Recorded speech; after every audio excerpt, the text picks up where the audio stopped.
Let's begin with a quick review of the similarities and differences between training and development. Keep in mind that they share more similarities than differences. They are both learning opportunities that help people grow in some way.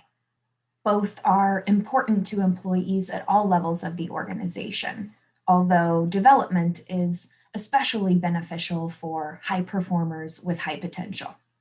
One of the main differences between the two is that development is focused on learning for the future, for jobs that don't even exist yet.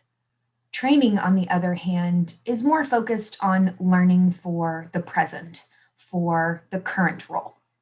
Another difference is that training is often required of employees. They get paid for it, and their outcomes are often tied to their performance evaluations.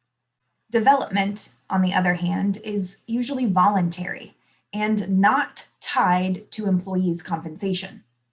Finally, development opportunities tend to be more customized and less structured than traditional training opportunities, which make it a great option for high performing employees who've already mastered their current jobs.